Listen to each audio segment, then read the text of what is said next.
نسألك يا من هو الله الذي الحمدللہ رب العالمین والصلاة والسلام علی سید الانبیاء والمرسلین اما بعد اعوذ باللہ من الشیطان الرجیم بسم اللہ الرحمن الرحیم لن تنالوا البر حتى تنفقوا مما تحبون صدق اللہ العظیم اللہم صلی علی محمد وعلی آل محمد وبارک وسلم رب اشرح لی صدری ویسر لی امری واحلل عقدۃ من لسانی یفقہوا قولی واجعل لی وزیرا من اہلی آمین یا رب العالمین۔ ناظرین کرام السلام علیکم ورحمۃ اللہ وبرکاتہ۔ پروگرام تعلیمات قرآن میں خوش آمدید کہتے ہیں آپ کو۔ آپ کے علم ہے کہ ہر نشست میں قرآن حکیم کے ایک پارے کے مضامین کا جائزہ ہم لیتے ہیں اور اہم ہدایات کو سمجھنے کی کوشش بھی کرتے ہیں۔ تعلیمات قرآن سیریز میں آج انشاءاللہ پارہ نمبر 4 یعنی چوتھے پارے کا ہم مطالعہ کریں گے۔ آئیے ہمیشہ کی طرح سب سے پہلے تعارف آپ کے سامنے رکھتے ہیں۔ تعارف کے حوالے سے پہلی بات ہے قرآن کریم کے پارہ نمبر 4 کا مطالعہ، یہ نقطہ ہمیشہ پہلے ہی بیان ہو جاتا ہے۔ اگلا نقطہ ہے تعارف کے حوالے سے سورہ آل عمران رکوع نمبر 10 تا 20 یعنی آیات 92 تا 200 کا مطالعہ پیش خدمت ہوگا انشاءاللہ۔ یعنی یہ آیات ہیں آل عمران کی 92 تا 200 جو چوتھے پارے میں شامل ہیں۔ اس کے علاوہ سورۃ النساء رکوع نمبر 1 تا 3 یعنی آیات 1 تا 23 کا بھی ہم مطالعہ کریں گے، اور یہ سورہ نساء چوتھے ہی پارے میں اس کا آغاز ہو جاتا ہے اور اس کی 23 آیات چوتھے پارے میں شامل ہیں۔ اس کے بعد مقاصد مطالعہ کی طرف چلتے ہیں، یعنی لرننگ آبجیکٹیوز کیا ہیں۔ یہ ہمیشہ سیم رہتے ہیں ہمارے ہر پروگرام میں، لیکن بہرحال بیان کرتے ہیں آپ کے سامنے۔ مقاصد مطالعہ میں پہلی بات ہے پارہ نمبر 4 کی آیات کے مضامین کا جائزہ، اور مقصود یہ ہوتا ہے کہ نکات کی صورت میں پارے کا ایک اوور ویو ہمارے سامنے آ جائے۔ پھر منتخب آیات کا مطالعہ، چند آیات کا ہمیشہ انتخاب کیا جاتا ہے ہر پارے میں سے جن میں اکثر ہمارے لیے عملی رہنمائی اور ہدایات کا سامان ہوتا ہے۔ مزید برآں زیر مطالعہ آیات میں بیان شدہ اہم اوامر و نواہی کا تذکرہ ہمیشہ ہم کرتے ہیں، کیا کرنے کے کام اور کن کاموں سے روکا گیا، ڈوز اینڈ ڈونٹس، ان کا بیان بھی آج چوتھے پارے کے حوالے سے آپ کے سامنے رکھیں گے۔ بات کو آگے بڑھاتے ہیں اور چوتھے پارے کے مضامین کا جائزہ شروع کرتے ہیں۔ آل عمران کی آیت نمبر 92 سے چوتھے پارے کا آغاز ہوتا ہے۔ لکھا ہے نیکی کا مظہر اول محبوب شے کا انفاق۔ یہاں بتایا گیا کہ نیکی مکمل کب ہوگی؟ جب تم اپنی محبوب ترین شے کو اللہ کی راہ میں خرچ کرو، اللہ ہمیں انفاق کرنے کی توفیق عطا فرمائے۔ پھر آیات 93 تا 95 من گھڑت بات اللہ کی طرف منسوب کرنا ظلم ہے۔ یہ اہل کتاب خصوصاً یہود کی بھی حرکتیں تھیں، من چاہی باتوں کو دین کے طور پر اختیار کرتے اور کہتے کہ یہ اللہ کی طرف سے ہے، یہ بات ظلم ہے۔ پھر آیات 96 تا 97 عظمت کعبہ اور فرضیت حج۔ پہلا گھر جو اللہ کی عبادت کے لیے تیار ہوا، مقرر ہوا، وہ خانہ کعبہ، اور صاحب استطاعت لوگوں پر حج کی فرضیت کا بیان آیا ہے۔ اس کے بعد آیات 98 تا 101 اہل کتاب کی مسلمانوں سے دشمنی، اس کا تذکرہ ہوا۔ پھر آیات 102 تا 104 فوز و فلاح کے لیے سہ نکاتی لا عمل، بڑا جامع مقام ہے، اس پر آگے بھی ہم بات کریں گے۔ تقوی اختیار کرے ہر بندہ مومن، قرآن کی رسی کو تھامو اور دوسروں کو مل جل کر نیکی کے دعوت و بدی سے روکو، یہ 3 ذمہ داریاں امت کی بیان کی گئی ہیں۔ اس کے بعد آیات 105 تا 109 روز قیامت کچھ چہرے روشن اور کچھ چہرے سیاہ ہوں گے، اللہ ہمیں روشن چہرے عطا فرمائے۔ پھر آیت نمبر 110 مقصد امت امر بالمعروف و نہی عن المنکر، اس امت کو کیوں برپا کیا گیا؟ نیکی کا حکم دینے اور بدی سے روکنے کے لیے۔ اس کے بعد سورہ آل عمران کی آیات 111 تا 112 امت ذلیل و رسوا کیوں ہوتی ہے؟ جب امت والی ذمہ داری کو ادا کرنا چھوڑ دے تو ذلت اور رسوائی اس کا مقدر بنتی ہے۔ آج بھی امت کی جو صورتحال ہے اس کا جواب اس مقام پر قرآن دے رہا ہے۔ اس کے بعد آیات 113 تا 115 ذلیل و رسوا امت میں بھی صالحین کا گروہ ہوتا ہے۔ یہ قرآن کا توازن ہے کہ اگر کچھ خیر بدترین لوگوں میں بھی کچھ لوگوں میں موجود ہے تو قرآن اس کو بھی ہائی لائٹ کرتا ہے، اور دعوت دین کے حوالے سے نقطہ بڑا قیمتی ہے کہ سامنے والے کی خوبیوں کو بھی آشکارا کیا جائے، اس کا ذکر کر کے ان کی دلجوئی کر کے ان تک دعوت پہنچائی جائے۔ اس کے بعد آیات 116 تا 120 اہل کتاب دشمن ہیں، ان سے دلی دوستی مت کرو۔ یہ بات تیسرے پارے میں بھی آئی تھی، یہاں بھی آئی کہ دلی دوستی مسلمان کی فقط مسلمان سے ہو سکتی ہے، کافروں سے دلی قلبی دوستی سے روکا گیا ہے۔ اس کے بعد آیات 121 تا 127 اللہ کی طرف سے نصرت کی بشارت، اہل ایمان جو ڈٹے رہیں اللہ کے دین کے لیے، اور پھر غزوہ احد کا بیان بھی یہاں پر شروع ہوتا ہے۔ تو اللہ کی خاطر مخلص ہو جاؤ تو اللہ کی مدد تمہارے شامل حال ہوگی، اللہ کی نصرت تمہارے شامل حال ہوگی۔ اس کے بعد آیات 128 سے 129، ہدایت دینے کا اختیار صرف اللہ کا ہے، جس کو چاہے ہدایت دے دے، جس کو چاہے گمراہ کر دے، یہ اختیار بندوں کا نہیں اللہ کا ہے۔ ناظرین کرام، اس کے بعد سورہ آل عمران کی آیت نمبر 130، سود مرکب یعنی کمپاؤنڈ انٹرسٹ کی حرمت۔ البقرہ میں سود مفرد یعنی سمپل انٹرسٹ کی ممانعت بھی ہے، وہ آیات بعد میں آئی، یہ آیت پہلے آئی تھی۔ انٹرسٹ جو کہ کمپاؤنڈ ہے پہلے اس کی ممانعت، اور پھر سود مفرد یعنی سمپل انٹرسٹ کی ممانعت قرآن نے البقرہ میں عطا فرمائی۔ پھر آیات 131 سے 133 اہل ایمان کے لیے قیمتی ہدایات، اور یہ بھی بتایا گیا کہ جنت والوں کی صفات کیا ہوتی ہیں۔ آیات 134 سے 136 متقی کون ہیں، متقین کی صفات بیان کی گئی اور جنت والوں کا بھی ذکر ہوا ہے۔ پھر آیات 137 سے 138 حصول ہدایت کے دو ذرائع بیان ہوئے، تاریخ سے عبرت اور آیات قرآنیہ سے فیض۔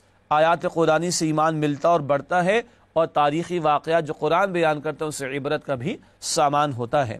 پھر آیت نمبر 139 مسلمانوں کا عروج ایمان سے مشروط ہے، قلبی حقیقی ایمان دلوں میں ہو تو اللہ فرماتے تم ہی غالب رہو گے۔ آیات 140 سے 143 اہل ایمان ہمت نہ آرے، غزوہ احد کا بیان ہے، مسلمانوں کو پھر نقصان بھی اٹھانا پڑا، اس وقتی نقصان کے تعلق سے اللہ تعالیٰ تسلی دے رہے ہمت نہ ہارو، تم نے بھی تو بدر میں 70 ان کے قتل کیے تھے۔ آیت نمبر 144 سورہ آل عمران، نبی صلی اللہ علیہ وسلم کی مشن سے وابستگی رکھو، اللہ کے دین کی نصرت میں لگے رہو۔ آیت نمبر 145 موت کا وقت طے شدہ ہے، ایسے نہیں کہ قتال کے میدان میں اتر ہی کر موت آئے گی، بلکہ جو جہاں ہے اس کو اس کے وقت پر ہی معین وقت پر موت آ جائے گی۔ آیات 146 سے 148 اللہ والے اللہ کی راہ میں جنگ کرتے ہیں، اللہ والے میدان عمل میں اترتے ہیں، باطل کی آنکھوں میں آنکھیں ڈال کر بات بھی کرتے ہیں، اور جنگ کا موقع آتا ہے تو جنگ بھی کرتے ہیں۔ البتہ اللہ والوں کی جنگ اللہ کے کلمے کی سربلندی کے لیے ہوا کرتی ہے۔ پھر آیات 149 سے 151 کافروں کا مشن مسلمانوں کو ایمان کی دولت سے محروم کرنا، خصوصاً یہود کا معاملہ کہ جو ہمارے استاد ڈاکٹر اسرار احمد صاحب رحمۃ اللہ علیہ کے بقول اگر ایک بلی کی دم کٹ جائے وہ چاہے گی باقی ساری بلیوں کی دم کٹ جائے۔ اگر ایک بلی کی دم کٹ گئی واپس تو نہیں آ سکتی نا، اب وہ بلی چاہے گی سب کی کٹ جائے، کیوں؟ اس کی کٹی ہوئی نمایاں نظر آ رہی۔ تو یہود تو ایمان سے دور ہو گئے، اب چاہتے مسلمانوں کو بھی ایمان سے دور کر دیں معاذ اللہ۔ اس کے بعد آیت نمبر 152 نظم کی خلاف ورزی فتح شکست میں بدل گئی۔ غزوہ احد کا بیان، ایک خاص مقام پر کچھ ساتھیوں کو نبی علیہ السلام نے متعین کیا اور وہاں سے ہٹنے سے منع فرمایا، ایک خطا ہوئی اور پھر 70 مسلمان شہید ہوئے۔ نظم ڈسپلن کی خلاف ورزی ہوئی، مقامی ایک امیر جن کو اللہ کے رسول علیہ السلام نے مقرر کیا تھا، جب ان کی بات نہیں مانی گئی تو پھر یہ خلاف ورزی کے نتیجے میں ایک بڑا نقصان اٹھانا پڑا۔ اس کے بعد آیت نمبر 153 مشکلات پر مشکلات کی حکمت تاکہ تم اور کندن بن سکو، مشکلیں اتنی پڑی مجھ پہ کہ آساں ہو گئیں، مصائب سے گزار کر تربیت کرائی جا رہی ہے۔ آیت نمبر 154 موت کا وقت ہی نہیں جگہ بھی طے ہے، قرآن کہتا ہے جہاں کہیں بھی تم ہوگے موت تمہیں آ لے گی۔ پھر آیت نمبر 155 بزدلی گناہوں کی وجہ سے پیدا ہوتی ہے، یہ گناہوں کی نحوست ہے جو آدمی کو بزدل بنا دیتی ہے، گناہ ایمان کو کم یا ختم کر دیتا ہے، اور جب ایمان دل میں نہیں تو بندہ پھر باطل کے مقابلے میں واقعتاً کھڑا نہیں ہو سکتا۔ اس کے بعد آیات 156 تا 158 اللہ کے راستے کی موت دنیا و ما فیہا سے بہتر ہے، جو اللہ کی راہ میں قتل یعنی شہید ہو گیا اس کو تو قرآن کہتا ہے حیات جاوداں عطا ہوتی ہے۔ آیت نمبر 159 ہے امیر جماعت کے لیے ہدایت، خطاب اللہ کے رسول علیہ السلام سے ہے، مگر ہر دور کے اہل ایمان کے جو ذمہ داران ہیں ان کو ہدایت دی جا رہی ہے، لنت لہم، نرمی کا معاملہ کرنا اور لوگوں سے درگزر کرنا، ساتھیوں کو مشورے میں شامل کرنا تاکہ سینس آف پارٹیسپیشن ان کے اندر ڈیولپ ہو۔ پھر آیت نمبر 160 فیصلہ کن شے اللہ کی مدد ہے، اگر اللہ تمہاری مدد فرمائے کوئی تم پر غالب نہیں آ سکتا، قرآن کہتا ہے اس مقام پر، اور اگر اللہ اپنی مدد کا ہاتھ تم سے ہٹا لے تو پھر بتاؤ اس کے بعد کون تمہاری مدد کرے گا۔ پھر آیات 161 تا 163 نبی صلی اللہ علیہ وسلم کی دیانت داری اور اخلاص مسلم ہے، آپ تو اللہ کے پیغمبر، خطاؤں سے بھی پاک اور سب سے بڑھ کر اللہ کی فرمانبرداری کرنے والے اور اہل ایمان کے ساتھ عمدہ رویہ اختیار کرنے والے، آپ کے اخلاص کا ذکر ہوا۔ پھر آیت نمبر 164 نبی صلی اللہ علیہ وسلم نے صالحین کی جماعت کیسے تیار کی، 4 باتوں کا ذکر آیا، قرآن کی آیات کی تلاوت، قرآن کے ذریعے تزکیہ، قرآن کے احکام کی تعلیم، اور لوگوں کو حکمت اور دانائی کی باتیں جو قرآن نے بیان فرمائی وہ سکھانا۔ قرآن کے ذریعے محنت کر کے صحابہ کی وہ جماعت اللہ کے نبی علیہ السلام نے تیار کی جو بدر میں بھی اتری، اور اللہ نے ان کو غلبہ دین کے لیے قبول فرمایا، جد و جہد کے لیے، اور اللہ نے ان کی نصرت بھی فرمائی۔ پھر آیات 165 تا 168 احد میں شکست کی وجہ اور حکمت۔ وجہ تو ایک یہ بھی تھی کہ اپنے مقامی امیر کی بات نہ مانی، لیکن حکمت کیا تھی؟ ایسا موقع آیا، تبھی تو 70 صحابہ شہید ہوئے۔ یہ مواقع آتے ہیں تو جام شہادت نوش کرنے کا موقع بھی ملتا ہے۔ پھر آیات 169 تا 171 شہداء کے لیے انعامات، اللہ کی راہ میں قتل یعنی شہید ہو جانے والوں کو ہمیشہ کی زندگی عطا ہوتی ہے، اور اللہ کے ہاں سے انہیں رزق بھی عطا ہوتا ہے، ارشاد ہو رہا ہے اس مقام پر۔ پھر آیات 172 تا 178 زخموں سے چور صحابہ رضی اللہ تعالی عنہم اجمعین کی جرت و بہادری، وقتی طور پر ایک نقصان اٹھانا پڑا مگر صحابہ سنبھلے اللہ کے نبی علیہ السلام کی قیادت میں، اور پھر کفار کا انہوں نے پیچھا بھی کیا ہے۔ پھر آیت نمبر 179 آزمائش مومن اور منافق کو جدا کر دیتی ہے۔ یہی احد کا میدان تھا، مشہور بات ہے، عبداللہ بن ابی منافقین کا سردار 300 منافقون کو لے کر علیحدہ ہو گیا۔ تو یہ ایسے مواقع آتے تو کھرے کھوٹے کا فیصلہ ہوتا ہے، ایمان والے اور منافقین جدا جدا ہو کر سامنے آ جاتے ہیں۔ اس کے بعد اگلا مقام اور اگلی آیت نمبر 180 آل عمران، بخل روز قیامت گلے کا طوق ہوگا۔ یہ یہود کی طرف بھی اشارہ، اور وہ لوگ کہ جو مال بچا بچا کر رکھیں اللہ کی راہ میں خرچ نہ کریں، کل یہ گلے کا طوق ہوگا، جہنم میں عذاب دیا جا رہا ہوگا۔ پھر آیات 181 تا 184 یہود کی گستاخیاں اور جھوٹے دعوے بھی، اور نبی صلی اللہ علیہ وسلم کی مخالفت بھی، اور آپ کے خلاف سازشیں بھی، اور یہ کہنا کہ اللہ تعالیٰ ہم سے اللہ فقیر ہو گیا ہے، اللہ ہم سے پیسہ مانگتا ہے، انفاق مانگتا ہے، معاذ اللہ ثم معاذ اللہ، ایسی کفریہ باتیں ان کی زبانوں پر آئیں، یہود کا ذکر ہوا۔ آیت نمبر 185 اصل کامیابی جہنم سے نجات ہے، بتایا گیا جو جہنم سے بچایا گیا اور جنت میں داخل کیا گیا یقیناً وہ کامیاب ہوا۔ اللہ ہم سب کو یہ کامیابی عطا فرمائے۔ اس کے بعد سورہ آل عمران کی آیت نمبر 187 اہل کتاب کی اللہ کی کتاب سے بے وفائی، اللہ کی کتاب کو فراموش کر ڈالا اور اللہ کے غضب کا وہ شکار ہوئے۔ پھر آیات 188 تا 189 تعریف و تحسین کی خواہش عذاب سے دوچار کر دے گی۔ یہ یہود کا ذکر ہے کہ عمل تو کچھ کرتے نہیں مگر چاہتے ہیں کہ تعریفیں ہوں اور ان کی تحسین کی جائے، نہ کردہ اعمال جو نیکیاں کی بھی نہیں ان پر بھی چاہتے ہیں ان کی تعریفیں کی جائیں، تو ان کے لیے عذاب کا ڈراوا ہے۔ پھر آیت نمبر 190 کائنات کی تخلیق پر غور اللہ کی معرفت کے حصول کا ذریعہ۔ یہ آخری آیات بڑی پیاری، اور جس رات نازل ہوئی رسول اللہ علیہ السلام پوری رات روتے بھی رہے، عظمت الہی کا بیان بھی، آخرت کی فکر کا بیان بھی، اور نیک اعمال کا ذکر بھی اس مقام پر آیا۔ آیت نمبر 190 کائنات میں غور و فکر کی دعوت کہ اس سے اللہ کی معرفت حاصل ہوتی ہے۔ پھر آیات 190 تا 192 سلوک قرآنی، سلوک کہتے طریقے کو، راستے کو، میتھڈالوجی کو۔ قرآن بندوں کی تربیت کے لیے کیا طریقہ دیتا ہے؟ ذکر اور فکر، اللہ کی اس کائنات پر غور و فکر بھی کرنا، اور کھڑے ہونے کی حالت میں، بیٹھنے کی حالت میں، لیٹتے ہوئے بھی اللہ کا ذکر کرنا۔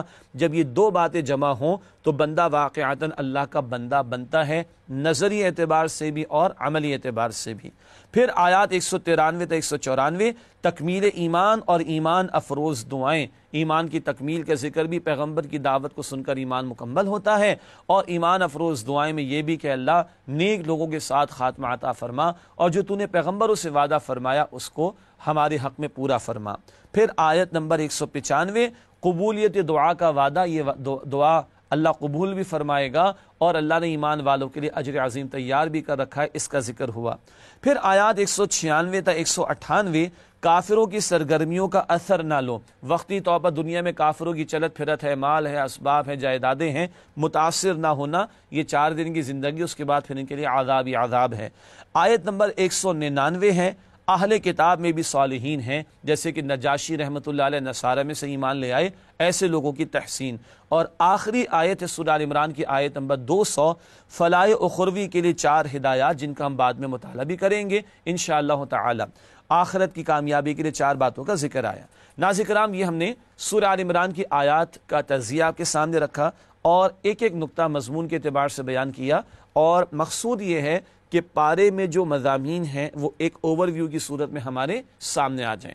بات کو آگے بڑھاتے ہیں، سورہ آل عمران کی منتخب آیات کا مطالعہ آپ کے سامنے پیش کرتے ہیں۔ چوتھا پارہ آج ہم سمجھ رہے ہیں، اور اس میں آل عمران کی جو آیات ان میں سے کچھ منتخب آیات۔ سب سے پہلے سورہ آل عمران آیت نمبر 92، آیت نمبر 92، اسی سے چوتھے پارے کا آغاز ہوتا ہے۔ محبوب ترین شے کا انفاق، ارشاد ہوا لن تنالوا البر حتى تنفقوا مما تحبون وما تنفقوا من شيء فإن الله به عليم۔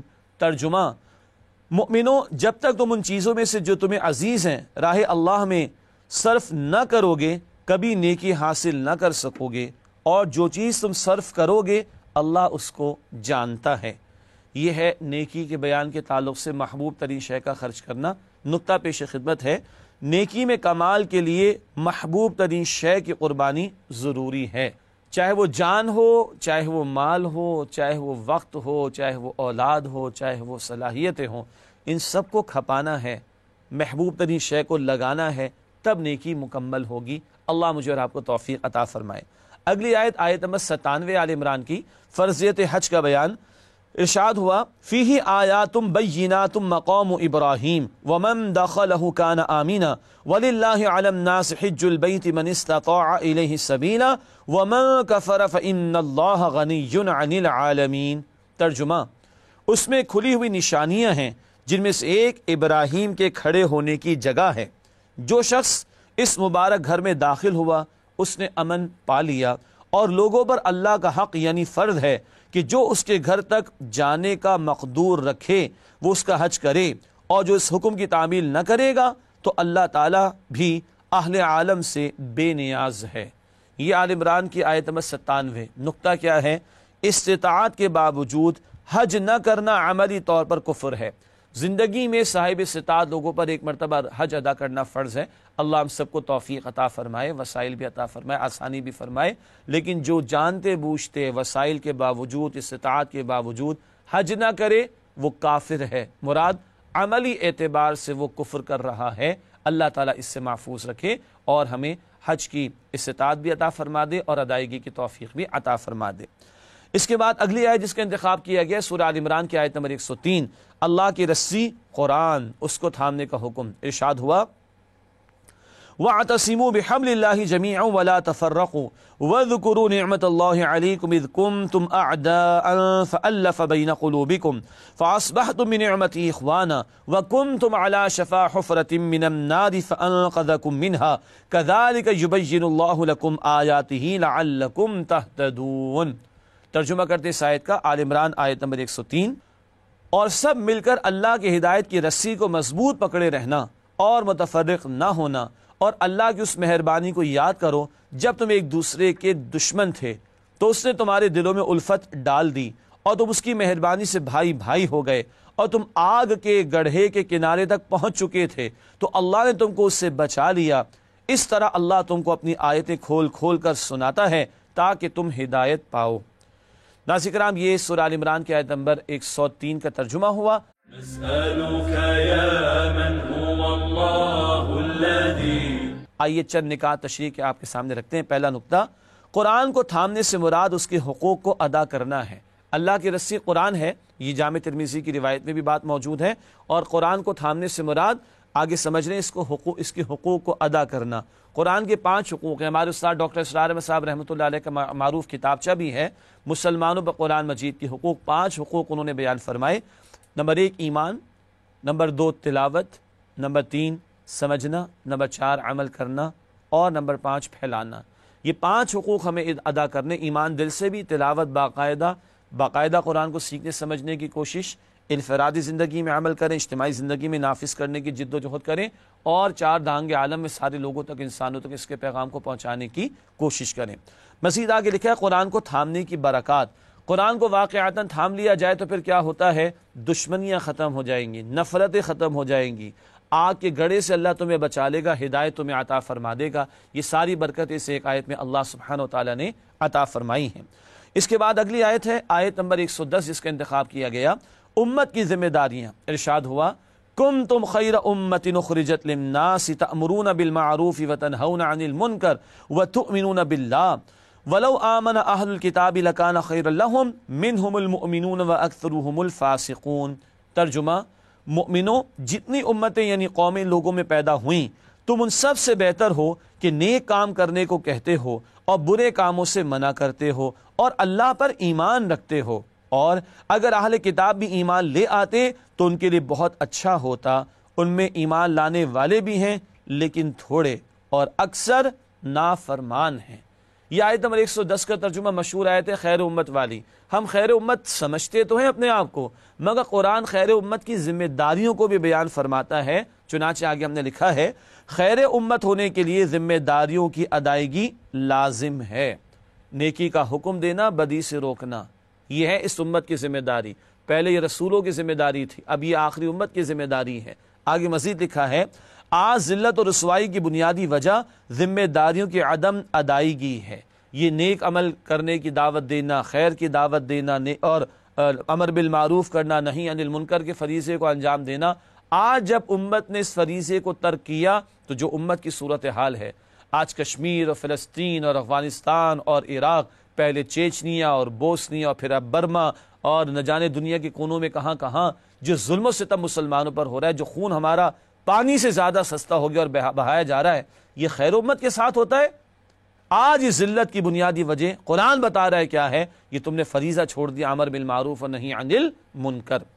اگلی آیت جس کا انتخاب کیا گیا وہ بھی بڑا پیارا مقام ہے، آیت ہے آل عمران کی 159، امیر اور ذمہ داروں کے لیے ہدایات۔ یہ امیر سے مراد کسی جماعت کا امیر، ذمہ دار کہیں بھی اجتماعیت میں ذمہ دار ہوں، ان کے لیے ہدایات۔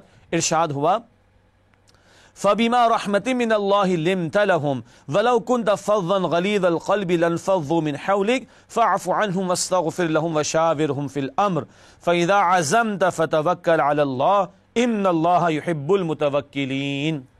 ترجمہ کرتے ناظرین کرام، اس آیت کا ارشاد ہوا، اے نبی صلی اللہ علیہ وسلم، اللہ کی مہربانی سے آپ کی افتاد مزاج ان لوگوں کے لیے نر واقع ہوئی ہے، اور اگر آپ بد ہو اور سخت دل ہوتے تو یہ آپ کے پاس سے بھاگ کھڑے ہوتے، تو ان کو معاف کر دیجئے اور ان کے لیے اللہ سے مغفرت مانگیے اور اپنے کاموں میں ان سے مشورہ کیجئے، اور جب کسی کام کا عزم مصمم کر لیں تو اللہ پر بھروسہ رکھیں، بے شک اللہ بھروسہ رکھنے والوں کو دوست رکھتا ہے۔ ناظرین کرام، یہ ترجمہ سورہ آل عمران آیت نمبر 159 کا۔ بہت قیمتی ہدایات۔ غزوہ بدر بھی پس منظر میں ہے، مگر عمومی اعتبار سے آپ کے سامنے بات کو رکھتے ہیں۔ پہلی بات، نرمی، شفقت اور دعا کا اہتمام۔ کیوں؟ یہ سب لوگ والنٹیئرز ہیں، یہ پیڈ لوگ نہیں ہیں، اور جو والنٹیئرز ہوں جماعتوں کے اندر، دینی جماعتوں کے اندر، ان کو تو جوڑے رکھنے کی ضرورت ہے، اس کے لیے نرمی بھی، شفقت بھی، اور ان کے لیے دعا کا اہتمام بھی۔ اگلی بات، مشورے میں شریک کرنا۔ کیوں؟ تاکہ لوگوں کا احساس ہو کہ ہماری بھی کوئی حیثیت ہے اور ہمیں بھی ویٹیج دی جاتی ہے، ہم سے بھی پوچھا جاتا ہے، ہم سے بھی معلوم کیا جاتا ہے، ایک سینس آف پارٹیسپیشن لوگوں میں ڈیولپ ہوگا۔ البتہ امیر مشورہ لے گا، لوگ مشورہ دیں گے، مگر فیصلہ امیر نے کرنا ہے۔ اس کے تعلق سے بتایا اللہ پر توکل۔ جب مشورے کے بعد ایک رائے قائم کر لی امیر نے، تو اب اللہ کا نام لے کر اس پر عمل درآمد کر ڈالے۔ یہ جماعتی زندگی کے لیے بڑی قیمتی ہدایات ہیں جو اس مقام پر عطا کی گئی ہیں۔ اگلی آیت ہے سورہ آل عمران آیت نمبر 160، ارشاد ہوا، اللہ کی مدد کے تعلق سے بات آ رہی ہے، إِن يَنصُرْكُمُ اللَّهُ فَلَا غَالِبَ لَكُمْ وَإِن يَخْذُلْكُمْ فَمَنْ ذَا الَّذِي يَنصُرُكُمْ مِنْ بَعْدِهِ وَعَلَى اللَّهِ فَلْيَتَوَكَّلِ الْمُؤْمِنُونَ۔ ترجمہ، اور اگر اللہ تمہارا مددگار ہے تو تم پر کوئی غالب نہیں آ سکتا، اور اگر وہ تمہیں چھوڑ دے تو پھر کون ہے کہ تمہاری مدد کرے، اور مؤمنوں کو چاہیے کہ اللہ ہی پر بھروسہ رکھیں۔ ناظرین کرام، اللہ کی نصرت کے حصول کا طریقہ بتایا جا رہا ہے۔ اس حوالے سے نقطہ پیش خدمت ہے، اللہ کی مدد کے حصول کا ذریعہ اس کے دین کی نصرت کرنا ہے۔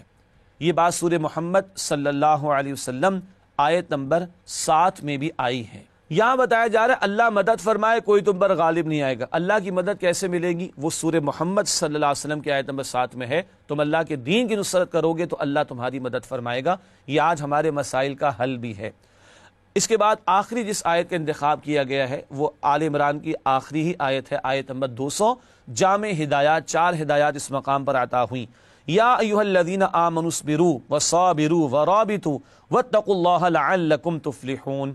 ترجمہ، اے اہل ایمان، کفار کے مقابلے میں ثابت قدم رہو اور استقامت رکھو اور مورچوں پر جمے رہو اور اللہ سے ڈرو تاکہ مراد حاصل کر سکو۔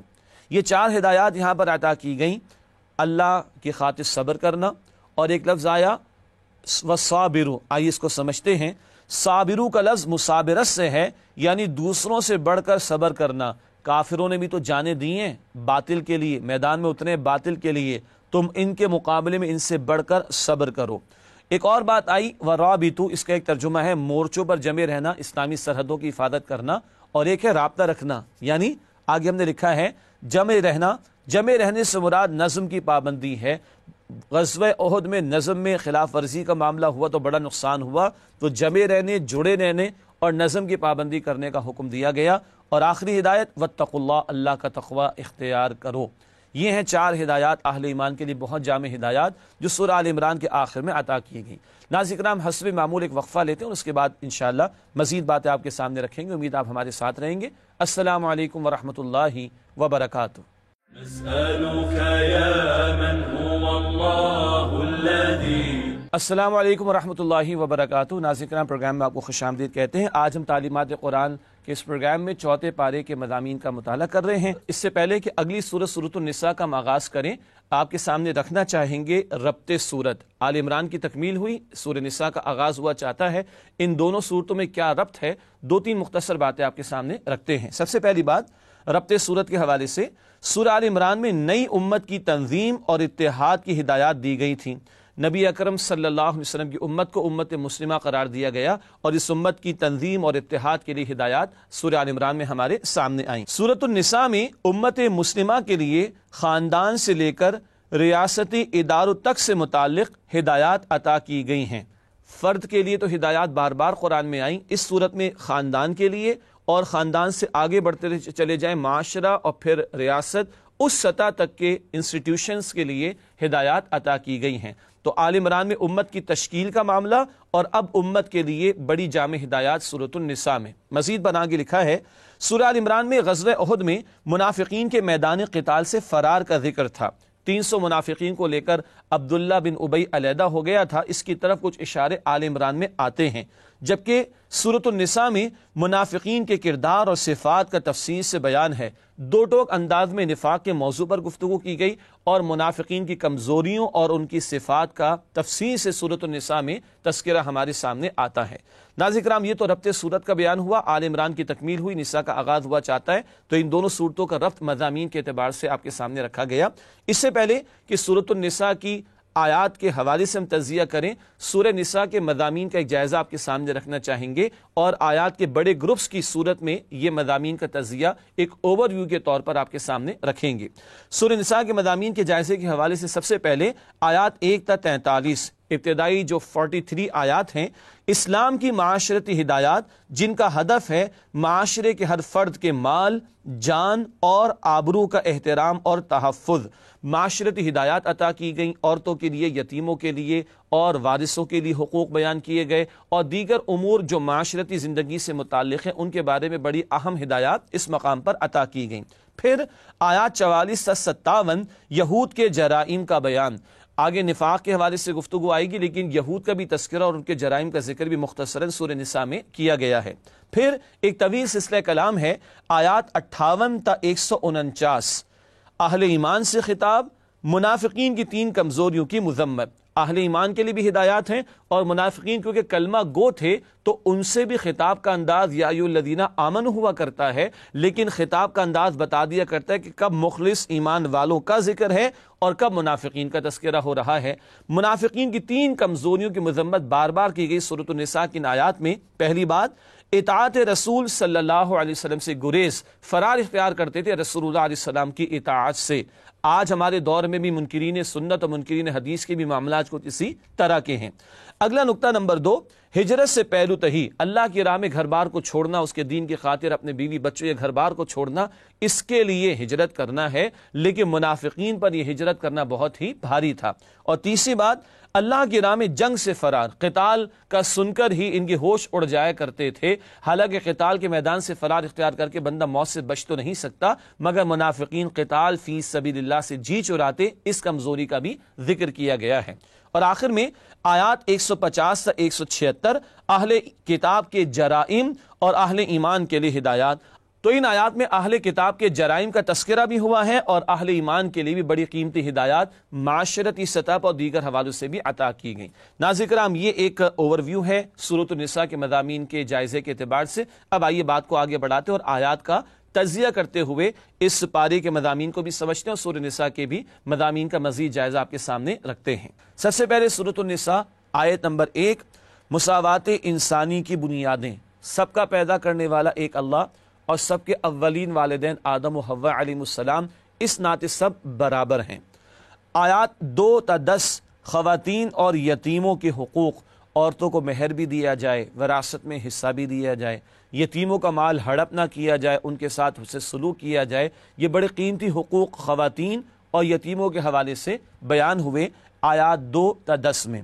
آیات 11 تا 12، احکامات وراثت، زوجین کا کیا حصہ ہوگا، والدین کا کیا حصہ ہوگا، اولاد کا کیا حصہ ہوگا، بہن بھائیوں کا کیا حصہ ہوگا، یہ حصے اللہ تعالیٰ نے مقرر فرمائے۔ سورہ نساء کی آیت نمبر 11 اور 12 میں اس کا ذکر ہے۔ پھر آیات 13 تا 14، حدود اللہ کی اہمیت، اور نوٹ کیجئے گا وراثت کے احکامات کو حدود قرار دیا گیا، اور جو ان کی پاسداری کرے اس کے لیے جنت ہے، اور جو ان کی خلاف ورزی کرے ان کے لیے جہنم کا عذاب ہے۔ اللہ ہم سب کی حفاظت فرمائے جہنم کے عذاب سے۔ پھر آیات 15 تا 16، بدکاری کی سزا۔ زنا کے حوالے سے اولین ایک حکم آیا اور بعد میں سورہ نور میں آخری حتمی حکم اللہ تعالیٰ نے عطا فرمایا ہے۔ البتہ بدکاری کے تعلق سے کچھ سزا، اس کا ذکر آیات 15 سے 16 میں آیا۔ پھر آیات 17 تا 18، توبہ کا بیان۔ کن کی توبہ قبول ہوتی ہے؟ جو فوری توبہ کر لیں گناہ ہو جانے کے بعد، اور جو مرتے دم تک گناہ کرتے رہیں اور جب موت آئے تب توبہ کرے ان کی توبہ قبول نہیں ہوتی۔ یہ تفصیلات اس موقع پر عطا ہوئیں۔ پھر آیات 19 تا 21، خواتین کے حقوق، عورتوں کے ساتھ حسن سلوک کرنے کی ترغیب، اور اگر ایک ادا شوہر کو بیوی کی پسند نہ آئے تو دوسری ادا تلاش کرے، اللہ اس میں خیر پیدا فرما دے گا۔ ایسے حقوق اللہ تعالیٰ نے اس مقام پر عورتوں کے تعلق سے بیان فرمائے۔ پھر چوتھے پارے کے آخر میں آیات 22 تا 25، کن خواتین سے نکاح حرام ہے، وہ محرمات کی لسٹ عطا کی گئی، کن عورتوں سے نکاح نہیں کیا جا سکتا۔ اس چوتھے پارے کے اختتام پر یہ تفصیلات عطا کی گئیں۔ ناظرین کرام، یہ چند آیات ہیں سورہ نساء کی جو آخری حصے میں چوتھے پارے کے شامل ہیں، ان کا تجزیہ آپ کے سامنے رکھا گیا۔ اب چلتے ہیں چند منتخب آیات کے مطالعے کی طرف۔ سب سے پہلے سورہ نساء کی پہلی آیت کا مطالعہ پیش خدمت ہے، مساوات انسانی کا بیان۔ ارشاد ہوا، یا ایھا الناس اتقوا ربکم الذی خلقکم من نفس واحدہ وخلق منها زوجها وبث منہما رجالا کثیرا ونساء واتقوا اللہ الذی تساءلون به والارحام ان اللہ کان علیکم رقیبا۔ سورہ نساء کی پہلی آیت ہے، ترجمہ کرتے ہیں۔ ارشاد ہوا، لوگوں اپنے پروردگار سے ڈرو جس سے تم کو ایک شخص سے پیدا کیا اور اس سے اس کا جوڑا بنایا، پھر ان دونوں سے کثرت سے مرد و عورت پیدا کر کے روئے زمین پر پھیلا دیے، اور اللہ سے جس کا نام لے کر تم سوال کرتے ہو ڈرو، اور رحمی رشتوں کا خیال رکھو، کچھ شک نہیں کہ اللہ تمہیں دیکھ رہا ہے۔ ناظرین کرام، یہ سورہ نساء کی پہلی آیت کا ترجمہ ہے۔ بہت قیمتی مقام، تین باتیں پیش کریں گے۔ سب کا خالق ایک اللہ، سب کے والدین آدم و حوا علیہ السلام اس ناطے سب برابر ہیں، گورے کو کالے پر، کالے کو گورے پر کوئی فضیلت نہیں، جیسے کہ حجۃ الوداع کا خطبہ بھی ہے۔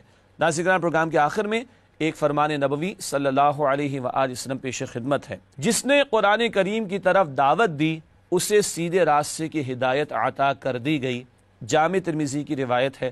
اللہ ہمیں دوسروں کو بھی قرآن کی طرف دعوت دینے کی توفیق عطا فرمائے۔ ناظرین کرام، اسی کے ساتھ آپ سے اجازت چاہیں گے اور اگلی نشست میں 5ویں پارے کے ساتھ حاضر خدمت ہوں گے۔ وآخر دعوانا ان الحمدللہ رب العالمین، والسلام علیکم ورحمۃ اللہ وبرکاتہ۔